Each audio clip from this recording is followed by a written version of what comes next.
পদার্থকে অবস্থার ভিত্তিতে তিনটে ভাগে ভাগ করা যায়। একটা হচ্ছে কঠিন, আর একটা হচ্ছে তরল পদার্থ, আর একটা হচ্ছে গ্যাসীয় পদার্থ। তরল আর গ্যাসীয় পদার্থ ক্লাস 11 হয়ে গেছে, পড়ে আছে শুধু কঠিন পদার্থ ক্লাস 12 এর জন্য। এবার এই পদার্থ সৃষ্টি কেন হলো? কারণ দুটো রিজন ব্যাখ্যা করা যায়। এক, কোন একটি পদার্থের মধ্যে আন্তর আণবিক আকর্ষণ বলের উপরে, আন্তর আণবিক আকর্ষণ বল যদি বেশি হয় তাহলে পদার্থটা কঠিন হবে, যদি কম হয় মানে মাঝারি হয় তাহলে তরল হবে, এবং সবচেয়ে যদি কম হয়ে যায় তাহলে গ্যাসীয় হয়ে যাবে। আবার ঠিক এমপিবিপির উপর ডিপেন্ড করে। এমপিবিপি যদি সবচেয়ে বেশি হয় তাহলে কঠিন, কার চেয়ে? ঘরের উষ্ণতার চেয়ে। যদি সবচেয়ে ঘরের উষ্ণতা বেশি হয়ে যায় তখন সেটা গ্যাসীয়, এবং ঘরের উষ্ণতা একটু বেশি হয়ে গেল তখন দেখ। তার মানে এখান থেকে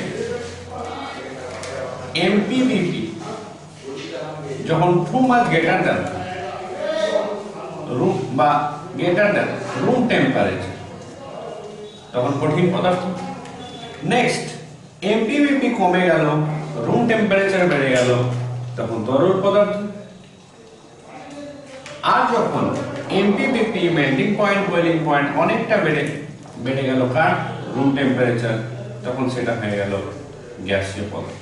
তাহলে কোনো একটি পদার্থ কঠিন, তরল, গ্যাসীয় কি হবে তার ডিপেন্ড করবে তার এমপিবিপির উপরে এবং আন্তরাণবিক আকর্ষণ বলের উপরে। সে যার উপরে হোক না কেন, তরল এবং গ্যাসীয় এটাকে ছেড়ে চলে এসেছি। শুরু করব কঠিন পদার্থকে নিয়ে।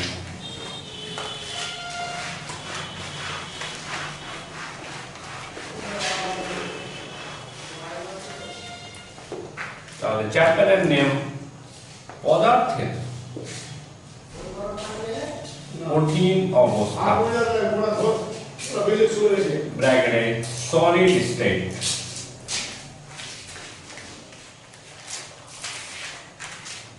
ফার্স্ট, কঠিন পদার্থের বৈশিষ্ট্য।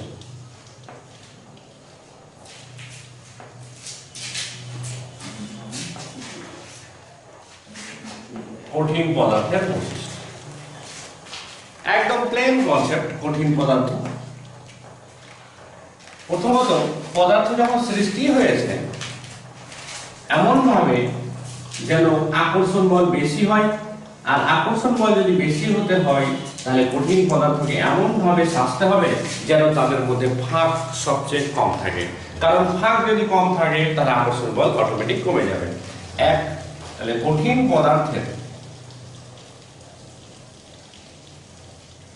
আন্তর আণবিক আকর্ষণ বল সবচেয়ে বেশি হয় ফার্স্ট, এবং বাকি যতগুলো বৈশিষ্ট্য পড়বো সবটা এটার উপরেই ডিপেন্ড করবে, কারণ আকর্ষণ বল যদি সবচেয়ে বেশি হয় তাহলে তাদের আকার কি হবে?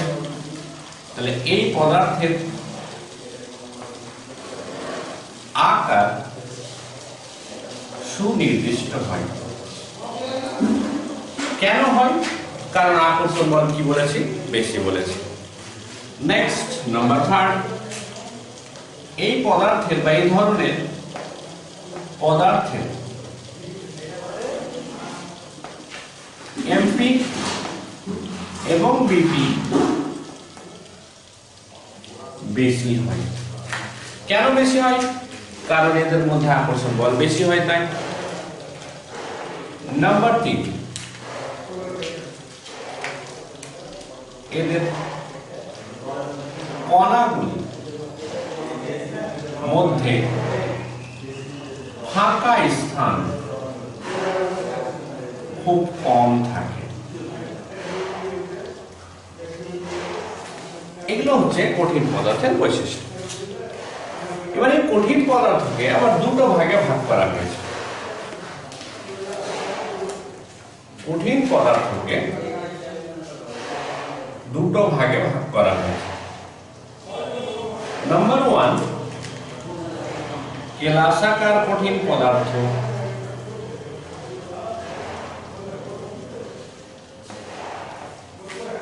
নাম্বার 2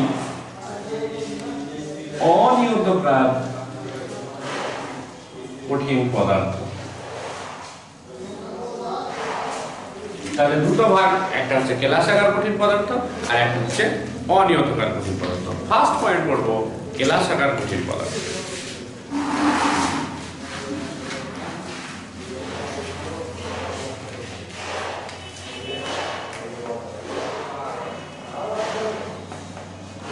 কেলাসাকার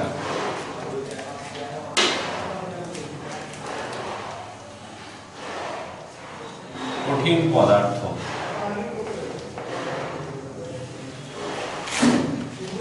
আগে এটা পড়ে নি, তারপরে অনিয়তকার কঠিন পদার্থ। কেলাসাকার কঠিন পদার্থে আগে স্ট্রাকচার বাই ছবিটা কেমন হবে, দেখতে কেমন হবে সেটা এঁকে নিই, তারপরে তার ডেফিনেশন এবং তার বৈশিষ্ট্যগুলো পড়ব।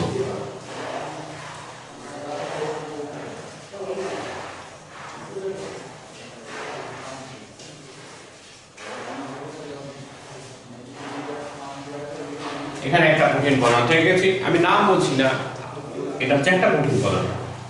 এবারে কঠিন পদার্থের কণাগুলো একদম কি আছে, পরপর বিন্যস্ত আছে। কখনো এরকম হয়নি যে এখানে কণা আছে তো এখানে ফাঁকা আছে, এটা এরকম একবারও হয়নি। কিন্তু প্রত্যেকটা কণার পাশে পাশে সরল রেখা বরাবর কণা সজ্জিত হতে শুরু করেছে।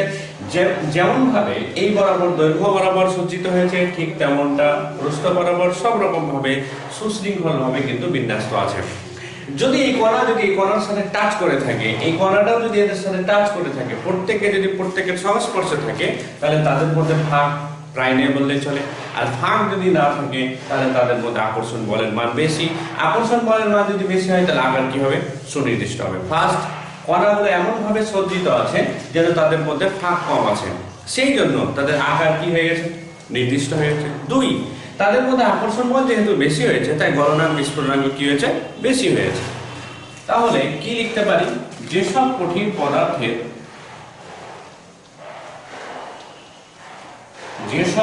পদার্থের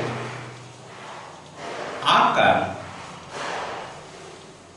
সুনির্দিষ্ট হয়, কমা এমপিবিপি সুনির্দিষ্ট হয় এবং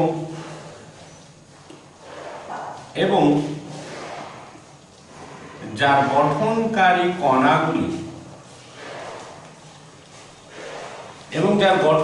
কণাগুলি মানে হচ্ছে এটা যদি একটা সলিড হয় তাহলে এই গঠনকারী কণাগুলো এরকম, এই গঠনকারী কণাগুলো কি হয়েছে, সুশৃঙ্খলভাবে পর্যায়ক্রমিক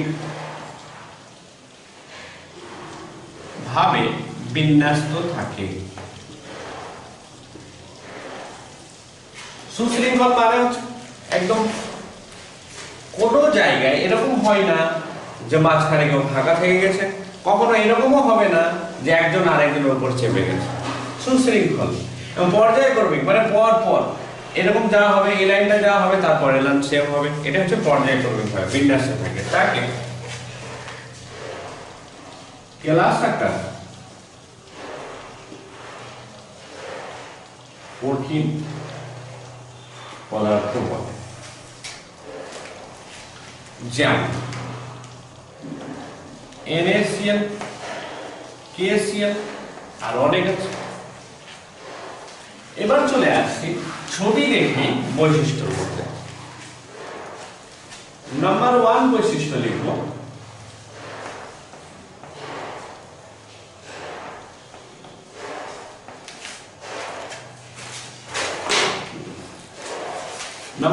বৈশিষ্ট্য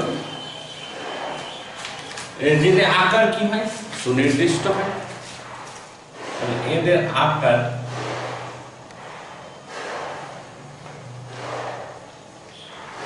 সুনির্দিষ্ট হয়। 2 নাম্বার কি হচ্ছে, এমপিবিপি সুনির্দিষ্ট হবে, তাহলে এদের এমপিবিপি সুনির্দিষ্ট হয় বা বেশি হয়, যেটাই হচ্ছে। 3, এই যে কণাগুলো আছে, কণাগুলো কিভাবে বিশৃঙ্খল আছে, বিন্যস্ত আছে, সুশৃঙ্খল পর্যায়ক্রমিক ভাবে। তাহলে এদের কণাগুলি সুশৃঙ্খলভাবে বিন্যস্ত থাকে। নাম্বার 4, তাহলে এরা কি হবে, কঠিন হবে নাকি নরম হবে? যেহেতু কণাগুলোর মধ্যে আকর্ষণ বল বেশি তাই এরা কঠিন হবে। এরা কঠিন হয় বা দৃঢ় হয়। কোনো একটি কঠিন পদার্থ যদি নিই, NaCl কে নিই, NaCl কে যদি আমি চাপ দিই তাহলে কি চাপ দিয়ে ছোট করা যাবে? যাবে না। কোনো একটি পদার্থকে টানি তাহলে টেনে বড় করা যাবে না? যাবে না। কেন? কারণ আকার হচ্ছে, শুরুতেই বলেছি আকার নির্দিষ্ট। যাদের আকার নির্দিষ্ট তারা কখন স্ট্রেচিং, সংকোচন এবং প্রসারণ কোনোটাই ধর্ম দেখাবে না। 5, কেলাসাকার কঠিন পদার্থ অসংলগ্ন বা যদি পছন্দ না হয় তাহলে এই ভাষা অসংকোচনশীল।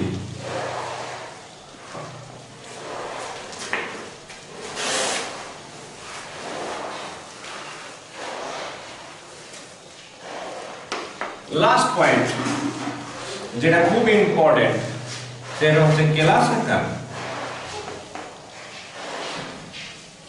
কঠিন পদার্থ অসমসারক হয়। অসমসারক। এবার কোশ্চেন যে অসমসারক জিনিসটা কি? অসমসারক এটা একটা পদার্থের ধর্ম, পদার্থের এটি একটি ধর্মের নাম। সেই ধর্মটা কি? আমি কোনো একটি পদার্থ নিলাম, এই পদার্থের পরিবাহিতা যদি এই বরাবর, যে বরাবর আমি সরলরেখা অঙ্কন করেছি এই বরাবর যা হবে তার যদি অনুভূমিকভাবে আমি তুলনা করি তাহলে আলাদা হবে। যদি কোনো ধর্মের হয়, কোনো পদার্থের হয় যে এই বরাবর এবং এই বরাবর আলাদা, তবে বোঝা গেল যে পদার্থের ধর্মের নাম হবে অসমসারক। অর্থাৎ অভিমুখের উপর ডিপেন্ড করবে পদার্থের কোন ধর্ম, ভৌত ধর্ম। যেমনটা করে কোনো একটি মানুষকে যদি এই বরাবর বল প্রয়োগ করা হয় তাহলে যতটা ক্ষতি হবে, এই বরাবর বল প্রয়োগ করলে সেম পরিমাণ বল প্রয়োগ করলে ক্ষতি তাও নাও হতে পারে, বা কোনো না কোনো দিকে ক্ষতি কম এবং বেশি হবে। তাহলে বোঝা গেল যে আঘাতটা তাহলে অভিমুখের উপর ডিপেন্ড করছে। ঠিক অনুরূপভাবে কোনো একটি পদার্থের এই ভৌত ধর্ম যখন অভিমুখের উপর নির্ভর করবে তখন আমরা তবে বলবো, তাকে বলবো অসমসারক। তাহলে ডেফিনেশনটা হচ্ছে এটা যে পদার্থের বিভিন্ন ভৌত ধর্ম ব্র্যাকেটে কারা, পরিবাহিতা, আপেক্ষিক পরিবাহিতা, রোধ, এই ভৌত ধর্মগুলি যদি অভিমুখের উপর নির্ভর করে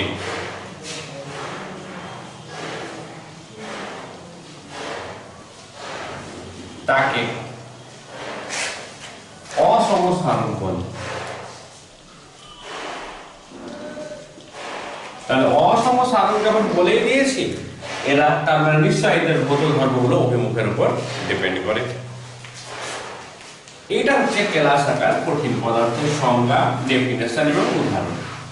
তাহলে যেহেতু পদার্থকে দুটো ভাগে ভাগ করেছি, একটা ভাগ হচ্ছে কেলাসাকার, একটা হচ্ছে অনিয়তকার। তাহলে সেকেন্ড পয়েন্ট হবে অনিয়তকার কঠিন পদার্থ।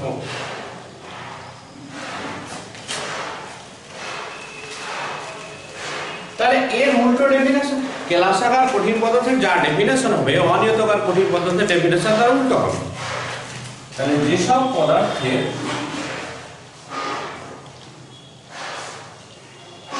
আকার সুনির্দিষ্ট নয়, 2 এমপিভিপি নির্দিষ্ট নয় এবং যার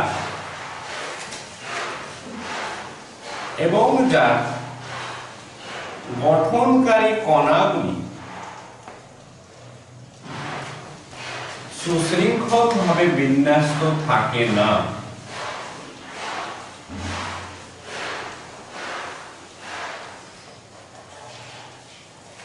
তাকে অনিয়তকার কঠিন পদার্থ বলে।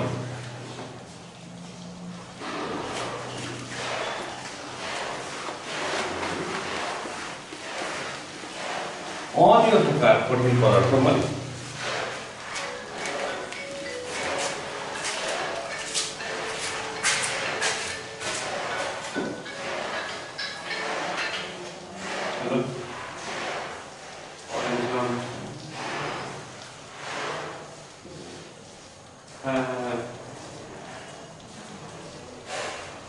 আচ্ছা, এরপরে যে 8:30 মানে এরপরে যে মানে রবিবার তো হবে না,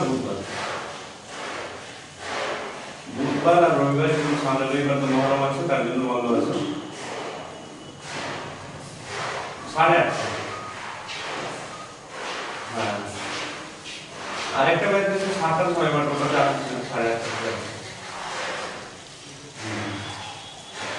কি সেন্টার সেন্টার কি করে দিও? আচ্ছা,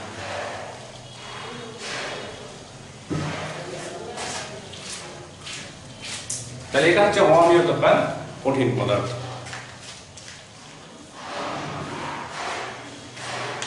বিন্যাস থাকে না, যেমন কাঁচ। বৈশিষ্ট্যে চলে আসে। তাহলে বৈশিষ্ট্যে আসার আগে এখানে দেখি যে কেন এরকম হলো। তার মানে এখানে কণাগুলো ইচ্ছে মতো থাকে, কোনো নিয়ম না মেনে। তো নিয়ম যদি না মেনে তাহলে বিশৃঙ্খল ভাবে থাকবে, একদম সোজা কথা। এখন আকার কেন নির্দিষ্ট হয়? কারণ যখন এই অণুটি কাছাকাছি থাকলো তখন এর আকর্ষণ কি হয়ে গেল? বেশি হয়ে গেল। এবং যখন এখানে চলে এলো তখন দূরত্ব বেশি হয়ে গেল, আকর্ষণ কমে গেল। তাহলে আকর্ষণ এক জায়গায় কম, এক জায়গায় বেশি। তাহলে কি করে আকার নির্দিষ্ট হবে? আকার নির্দিষ্ট হবে না। সেকেন্ড, এমবিপিপি নির্দিষ্ট নয়। নির্দিষ্ট নয় কেন নয়? কারণ এখানে যে আকর্ষণ বল, এখানে তার আকর্ষণ বল আলাদা। তো একই পদার্থে দুটো কণার সাথে যদি আকর্ষণ বল আলাদা হয় তাহলে এমবিপিপি কি করে সেম হবে? আলাদা হবে। সেকেন্ড, আর এই কণাগুলো সুশৃঙ্খলভাবে বিন্যস্ত থাকে না। এই কথার অর্থের জন্যই বাকিগুলো হয়েছে, বা বাকিগুলো হয়েছে বলে কণাগুলো বিশৃঙ্খলভাবে আসে। বৈশিষ্ট্য সোজা একদম মধ্যা কথাই যে কোনো একটি পদার্থ কেলাসাকার হবে নাকি অনিয়তকার কঠিন পদার্থ হবে, সেটা কিন্তু একটা সামান্য কাজ করলে বোঝা যাবে। কি করে? কোনো একটি পদার্থ নেই, সেই পদার্থকে ভাঙবে। যদি ভাঙতে গিয়ে এমন হয় যে আমি বুঝতেই পারলাম না কোথা থেকে ভাঙবে, বা গেসও করতে পারছি না যে কোথা থেকে ভাঙবে, যদি এরকম কিছু হয় তাহলে বুঝতে হবে ওই পদার্থটা হচ্ছে অনিয়তকার কঠিন পদার্থ। কারণ অনিয়তকার কঠিন পদার্থের কণাগুলো কোনো বিন্যাস থাকে না, যার জন্য ওই পদার্থ কোথা থেকে ভাঙবে কেউ বলতে পারবে না। আর যদি কেলাসাকার কঠিন পদার্থ হয় তাহলে যেখানে মাপ করা যাবে সেখান থেকেই কাটা যাবে। এটা হচ্ছে সহজ পদ্ধতিতে চেনার উপায়। ওকে, নেক্সট এবার বৈশিষ্ট্য চলে যাচ্ছে। তাহলে অনিয়তকার কঠিন পদার্থের বৈশিষ্ট্য নাম্বার 1, আকার সুনির্দিষ্ট নয়।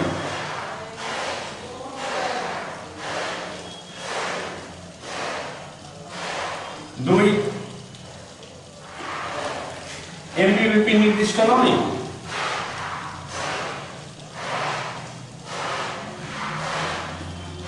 তিন, সুবিন্যস্ত সুশৃঙ্খলভাবে বিন্যস্ত থাকে না। এর গঠনকারী কণাগুলি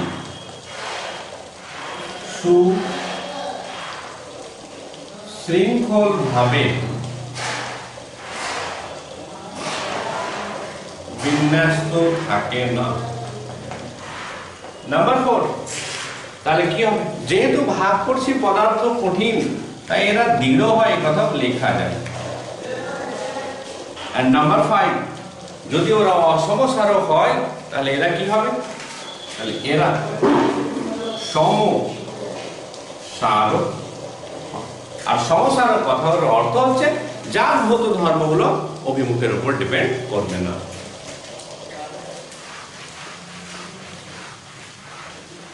তাহলে দুটো বৈশিষ্ট্য যা পেলাম,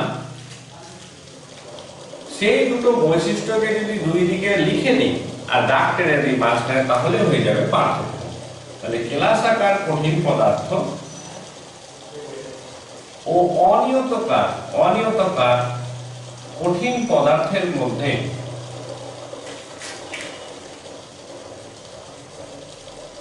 পার্থক্য। তাহলে বৈশিষ্ট্যকে দুই দিকে ভাগ করে লিখে দেবো, সেটাই পার্থক্য হয়ে যাবে। নেক্সট, এখন পদার্থ যদি কেলাসাকার হয়, তাহলে সেই কেলাসাকার কঠিন পদার্থের মধ্যে একটা আকর্ষণ বল কাজ করবে।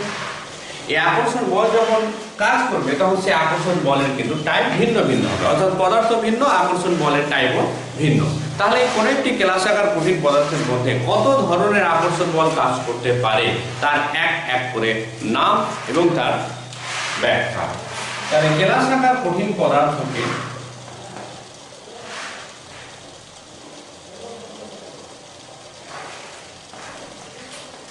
আকর্ষণ বা আন্তরাণবিক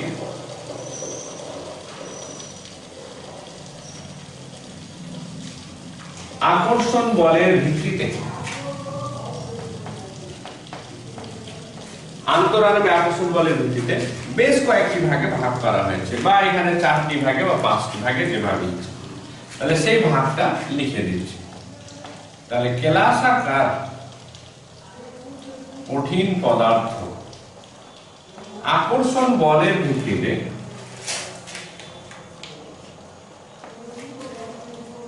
আণবিক কেলাসাকার কঠিন পদার্থ। নাম্বার 2, আয়নীয় কেলাসাকার কঠিন পদার্থ সমযোজী কেলাসাকার কঠিন পদার্থ। এবং লাস্ট নাম্বার,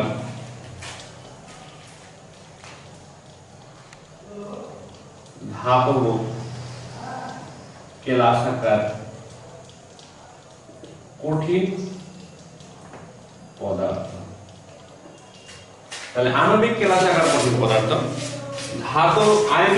আণবিক কেলাসাকার, তারপরে আয়নীয় কেলাসাকার কঠিন পদার্থ, সমযোজী কেলাসাকার কঠিন পদার্থ এবং ধাতব কেলাসাকার কঠিন পদার্থ। এই আণবিক কেলাসাকার কঠিন পদার্থের আবার 3টা ভাগ ছিল। নাম্বার 1, ধ্রুবীয় কেলাসাকার কঠিন পদার্থ। নেক্সট, অধ্রুবীয় কেলাসাকার কঠিন পদার্থ।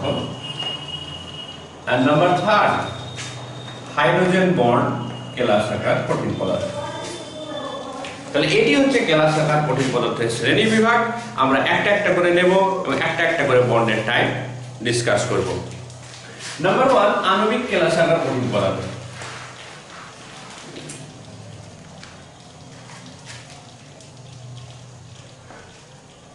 নেক্সট, আণবিক কেলাসাকার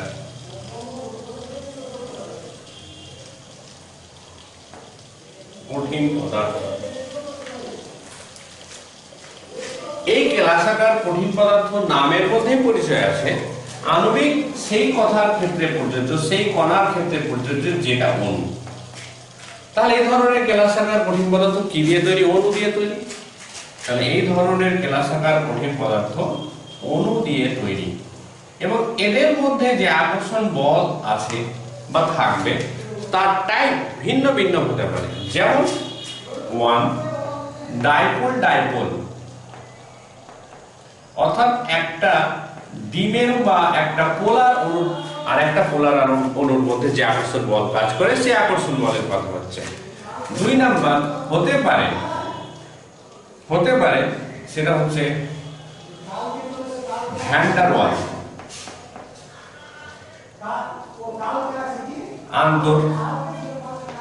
আণবিক আকর্ষণ বল। এবার 3 নাম্বার এটা হতে পারে হাইড্রোজেন বল। তাহলে তিনটে টাইপের মধ্যে আন্তঃআণবিক আকর্ষণ বলের মধ্যে হতে পারে। আমি এটা বলছিলাম যে তিনটের মধ্যে তিনটেই থাকবে এরকম কোনো ব্যাপার নেই, তিনটের মধ্যে যে কোনো একটা হতে পারে।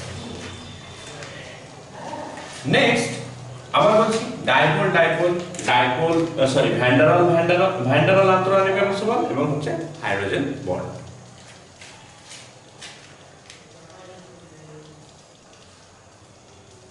এই আণবিক কেলাসাকার কঠিন পদার্থকে এবার কটা ভাগে ভাগ করা হয়েছে? তিনটে ভাগে।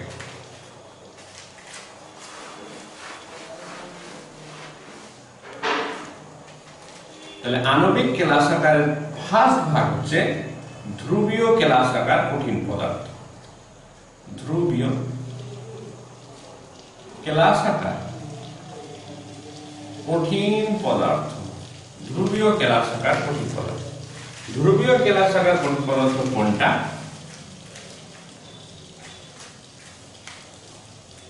যেমন কোন একটি অণুর একদিকে যদি ডেল্টা প্লাস আর একদিকে যদি ডেল্টা মাইনাস তৈরি হয় তাহলে বুঝতে হবে এটা একটা ধ্রুবীয় অণু, যার একদিকে প্লাস আর একটা অন্যদিকে মাইনাস। অর্থাৎ এটা একটা পোল আর এটা একটা পোল, এই জন্য এটাকে বলে ডাইপোল।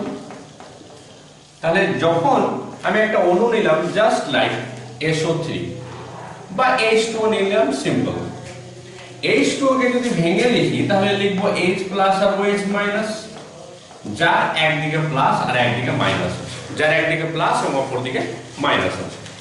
এই প্লাস এবং মাইনাস হওয়ার জন্য অণুর আকৃতি সাধারণত গোলাকৃতি হওয়ার কথা, কিন্তু প্লাস এবং মাইনাস হওয়ার জন্য অণুর আকৃতি তখন কিন্তু আর গোল থাকবে না, তখন ডিফর্মেশন একটা শেপ তৈরি হবে, যার একদিকে থাকবে প্লাস এবং অপরদিকে থাকবে একটা মাইনাস। তাহলে এটা একটা ডাইপোল। এই ডাইপোলের পাশে আরেকটা H2O অণু যদি নিয়ে আসি তাহলে এখানকার প্লাস আর এখানকার মাইনাস, তাহলে বিপরীত আধান পরস্পর কি করবে? আকর্ষণ করবে, আর এই আকর্ষণটাই নাম হবে ডাইপোল। ডাইপোল আন্তঃআণবিক আকর্ষণ বল। কেন এটা হলো? কারণটা হচ্ছে যে এই অণুগুলো হচ্ছে ধ্রুবীয় এবং ধ্রুবীয় অণুগুলো হচ্ছে দুটো মেরু থাকবে, একটা হচ্ছে প্লাস এবং একটা মাইনাস। এবং আমরা জানি প্লাস এবং মাইনাসের মধ্যে আকর্ষণ সর্বদা তীব্রই হয়, কারণ দুটো ডিফারেন্ট চার্জ পরস্পরকে আকর্ষণটা খুব ভালো করে করে, যার জন্য এই ঘটনাটা ঘটবে। তাহলে এটা হচ্ছে ধ্রুবীয় কেলাসাকার কঠিন পদার্থ। আমি বললাম এই যতগুলো ভাগ পড়ছে তিনটে ভাগ, সমস্ত ভাগটা কিন্তু ভাগ করে পেয়েছি আণবিক কেলাসাকার কঠিন পদার্থ। এবং আণবিক কেলাসাকার কঠিন পদার্থের ফার্স্ট ভাগ হচ্ছে ধ্রুবীয় কেলাসাকার কঠিন পদার্থ। এখানে কিন্তু ফার্স্ট সেই সমস্ত অণুর ক্ষেত্রে প্রযোজ্য যে সমস্ত অণু ধ্রুবীয় হবে, এবং যারা ধ্রুবীয় হবে তারা কারা? যেমন H2O। এখন মনে কোশ্চেন হতে পারে যে H2O তো তরল, তাহলে কি করে কঠিন পদার্থ হয়? আর কঠিন পদার্থের আমরা তো ভাগ পড়ছি কেলাসাকার কঠিন পদার্থ, তো H2O কি করে উদাহরণ পাই? তাহলে H2O এর পাশে আমি লিখে দিচ্ছি বরফ। এখন বরফ যদি হয়ে যায় কঠিন পদার্থ হবে, আর কঠিন পদার্থের ক্ষেত্রে এর উদাহরণ প্রযোজ্য। ঠিক অনুরূপ ভাবে কেউ লিখতে পারে সালফার ডাইঅক্সাইড বা NH3, এটাও কোশ্চেন হতে পারে, এটা তো গ্যাস, কিন্তু একে আমি কঠিন যখন বানাবো তখন একটা ডাইপোলের সাথে আরেকটা ডাইপোলের যে আকর্ষণ বল কাজ করবে তখন তার নাম হবে ডাইপোল আকর্ষণ বল, এবং সেই ক্লাসের টাইপ হবে ধ্রুবীয় কেলাসাকার কঠিন পদার্থ। ওকে, নেক্সট চলে যায় অধ্রুবীয় কেলাসাকার কঠিন পদার্থ। তার মানে এই কথা পরিষ্কার বুঝতে পারছি যে ধ্রুবীয় কেলাসাকার কঠিন পদার্থ যদি প্লাস এবং মাইনাস সৃষ্টি হয় তাহলে অধ্রুবীয় কেলাসাকার কঠিন পদার্থ সেরকম কিছু তৈরি হবে না, কারণ ধ্রুবীয় তো তাকেই বলে যার একদিকে প্লাস এবং একদিকে মাইনাস তৈরি হয়, কিন্তু অধ্রুবীয়তে তো সেরকম কিছু তৈরি হবে না। তাহলে কি হবে? তখন তাদের মধ্যে কি আকর্ষণ বল কাজ করবে?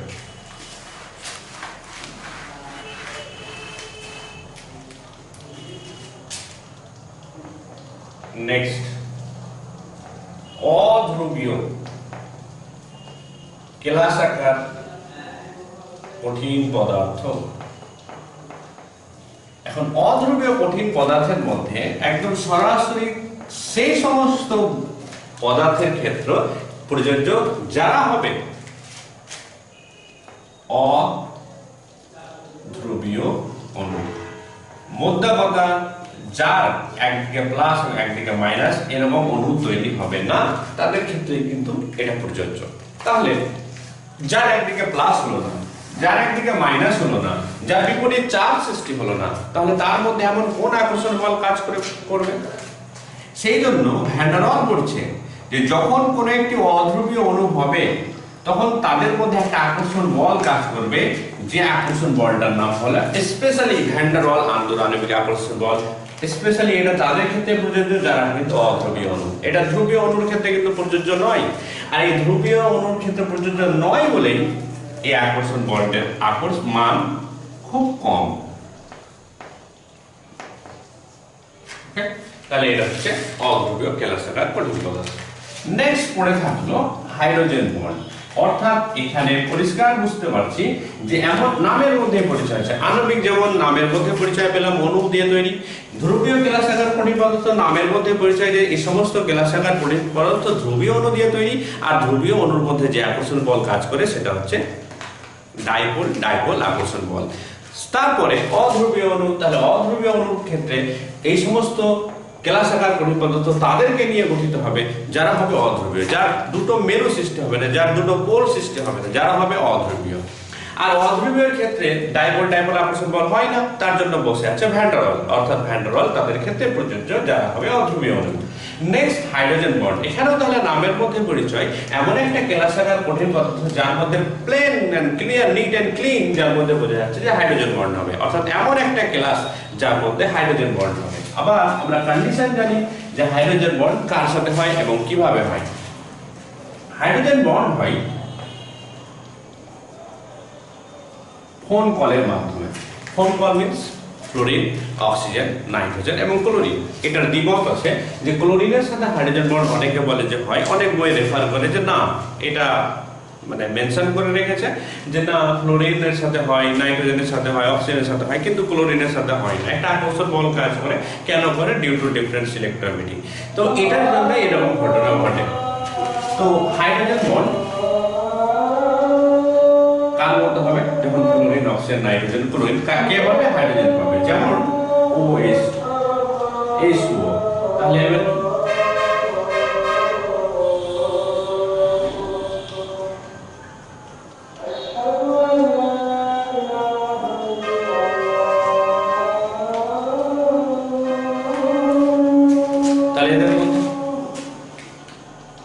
হাইড্রোজেন বন্ড, এই হাইড্রোজেন বন্ডের জন্য এই ধরনের ক্লাস তৈরি হবে। তাহলে এটা কেমন? H2O ব্র্যাকেটে। তাহলে এটা হচ্ছে হাইড্রোজেন বন্ড ক্লাস গঠন করে। নেক্সট যে ভাগটা করেছি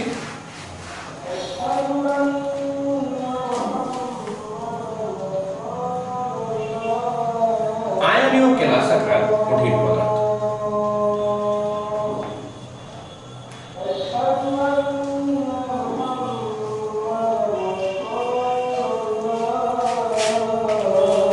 আয়নীয় কেলাসাকার কঠিন পদার্থ। ওকে, তাহলে এটা এর পরে শুরু করা যাক।